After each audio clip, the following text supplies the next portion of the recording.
चल रहा है फिजिक्स का उसको कंटिन्यू करते हैं और गति के जितने भी मोस्ट इंपॉर्टेंट पॉइंट्स हैं आपके जो भी कॉम्पिटिटिव लेवल एग्जाम पे आने वाले हैं, चाहे वो एनडीए का एग्जाम हो या दोस्तों किस नेवी वगैरह का एग्जाम हो जिसमें आपकी फिजिक्स कंपलसरी है, तो उसके लेवल पे जो गति के मोस्ट इंपॉर्टेंट पॉइंट्स है वो सारे डिस्कस करने वाले हैं। इससे एक पहले वीडियो में आपके अपलोड कर चुका हूँ, आप उसको चेक कर सकते हैं। तो यहाँ पर डालेंगे कि जो आपकी वृत्तीय गति है वो क्या कहलाती है। आपकी वृत्तीय गति क्या कहलाती है? किसी वस्तु या कण के द्वारा वृत्ताकार पथ पर की जाने वाली गति वृत्तीय गति कहलाती है। क्या कहलाती है? वृत्तीय गति कहलाती है। कि अगर कोई इस तरीके से गोल गोल घूम रहा है यहाँ से, तो इस टाइप की गति को दिखेगा। इसके अगर चारों तरफ कोई गोल गोल घूम रहा है तो उसको हम क्या कहते हैं? वृत्तीय गति कहते हैं। और यहाँ पर आवर्तकाल होता है, इसका मतलब वृत्तीय गति करती हुई वस्तु द्वारा वृत्ताकार पथ पर एक चक्कर लगाने में लगा समय क्या कहलाता है? आपका आवर्तकाल कहलाता है। सपोज यहाँ से कोई पिंड चलना स्टार्ट करता है और वो इस तरीके से घूम करके पुनः यहाँ पर आ जाता है, तो इसने में जितना टाइम लगता है उसको हम क्या कहते हैं? वृत्तीय, उसको कहते हैं आवर्तकाल या टाइम पीरियड कहते हैं। और इसका मात्रक क्या होता है? टाइम पीरियड का सेकंड होता है। तो आपको ध्यान रखना है आवर्तकाल का मात्रक क्या होता है? सेकंड होता है। वहीं आवृत्ति मोस्ट इंपोर्टेंट पॉइंट है यहाँ पर। आवृत्ति क्या होती है? वृत्तीय गति करती हुई वस्तु द्वारा एक सेकंड में पूरा किया गया जो चक्र होता है, एक सेकंड में जितना भी चक्कर लगाती है वो कहलाती है उसकी आवृत्ति। और आप ये कहिएगा कि जो आवर्तकाल का व्युत्क्रम होती है वो आवृत्ति होती है, यानी कि आवृत्ति इक्वल टू 1 अपॉन आवर्तकाल। व्युत्क्रम का मतलब 1 अपॉन सेकंड, और इसका जो मात्रक बनेगा वो सेकंड इनवर्स बनता है। और सेकंड इनवर्स को ही हम क्या लिखते हैं? हर्ट्ज। तो आप ये कह सकते हैं कि सेकंड इनवर्स जो होता है किसके बराबर होता है? हर्ट्ज के।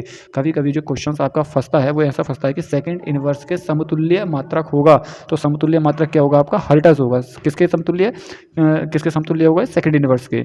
आगे देखेंगे कोणीय विस्थापन। तो मोस्ट इंपोर्टेंट पॉइंट है ये भी। कोणीय विस्थापन क्या होता है? एंगुलर डिस्प्लेसमेंट जिसको बोलते हैं हम, ठीक है, या इसको हम कहेंगे समतल कोण। तो यहाँ पर जो एंगुलर विस्थापन होता है वो होता है चाप बटे त्रिज्या। क्या होता है? चाप बटे त्रिज्या। और इसका मात्रक होता है रेडियन। और ये कोणीय विस्थापन कैसी राशि होती है? सदिश राशि होती है। और एक रेडियन बराबर होता है 57 डिग्री।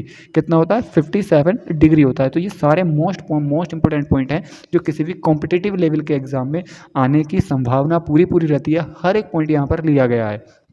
तो यहाँ पर कोणीय विस्थापन को क्या बोलते हैं? चाप बटे त्रिज्या। और इसका जो मात्रक होता है कोणीय विस्थापन का वो रेडियस होता है। और कोणीय विस्थापन सदिश राशि होती है। एक रेडियन बराबर 57 डिग्री होता है, ठीक है। वहीं कोणीय वेग की बात की जाए तो कोणीय वेग को डिनोट करते हैं ओमेगा से। इसको बोलते हैं एंगुलर वेलोसिटी।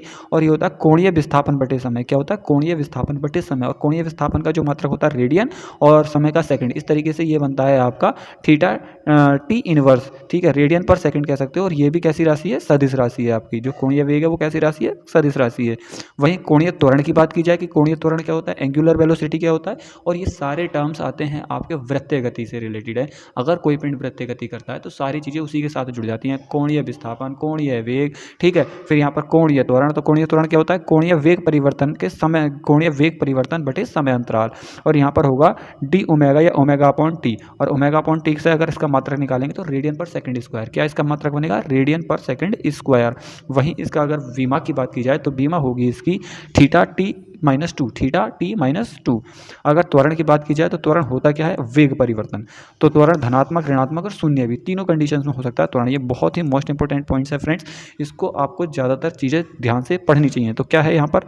अगर आपका त्वरण धनात्मक है तो क्या होगा? यदि किसी नियत वेग से वस्तु के वेग को बढ़ाया जा रहा है तब उसका त्वरण क्या होगा? धनात्मक होगा। और यदि किसी नियत वेग से वस्तु का वेग घटाते हैं या कम होता चला जाता है तो वहाँ पर त्वरण ऋणात्मक होगा। और यदि किसी के वस्तु के वेग में कोई परिवर्तन नहीं होता, अगर वो जिस स्पीड से चल रही है उसी स्पीड से चलती रहेगी, तो वहाँ पर जो वस्तु का त्वरण होता है वो शून्य होता है, ठीक है। तो आप अच्छे तरीके से समझ सकते हैं कि वहाँ पर त्वरण ऋणात्मक है कि धनात्मक है, क्या है। देखिएगा 5 किलोमीटर प्रति घंटा है और यहाँ पर देखिएगा ऋणात्मक त्वरण उत्पन्न हो जाता है। अगर ब्रेकर लगते हैं तो ब्रेकर कहीं पर लगा हुआ है सड़क में तो आप ऋणात्मक कह सकते हो उसको, ठीक है। और लास्ट में क्या हो जा रही है? देखिएगा ये कितने किलोमीटर प्रति घंटा? 50 किलोमीटर प्रति घंटा से 20 किलोमीटर प्रति घंटा। इसका मतलब क्या हो रहा है? जो भी वस्तु है वो रुक रही है, यानी कि जो त्वरण है वो धनात्मक है। अगर 50 किलोमीटर प्रति घंटा और लास्ट में भी उसकी स्पीड 50 किलोमीटर प्रति घंटा है, स्पीड में कोई चेंजिंग नहीं है, तो वहाँ पर त्वरण शून्य होगा। अगर स्टार्टिंग में 50 किलोमीटर प्रति घंटा और लास्ट में 80 किलोमीटर प्रति घंटा अगर चाल हो जाती है, चाल बढ़ रही है, इसका मतलब त्वरण जो होगा आपका धनात्मक होने वाला है। वहीं देखेंगे नेक्स्ट है यदि कोई वस्तु गुरुत्व बल के अधीन गति करते हुए गतिशील होकर नीचे की ओर गिरती है तब उसमें त्वरण धनात्मक होता है। यानी कि गुरुत्व त्वरण का मतलब है पृथ्वी की ओर अगर गिर रही है तो धनात्मक और पृथ्वी से अगर ऊपर जा रही है तो वो ऋणात्मक। और होता कितना, उसको मानता कितनी है हम? 9.8 पर सेकंड मानते हैं। कितना मानते हैं? 9.8 पर सेकंड। वही है यदि किसी वस्तु पर F बल लगाकर उसे ऊपर की ओर फेंका जाता है तब गुरुत्व बल के अधीन त्वरण ऋणात्मक होता है। अगर वस्तु ऊपर की ओर जाती है तो त्वरण ऋणात्मक और वस्तु नीचे की ओर आती है तो त्वरण धनात्मक। यानी कि यहाँ पर माइनस का होगा और नीचे की ओर आएगी तो क्या होगा? पॉजिटिव होगा। क्लियर है बात? आगे चलते हैं इसी तरीके से। देखिए सारी चीज़ें यहाँ पर ही दर्शाई गई हैं।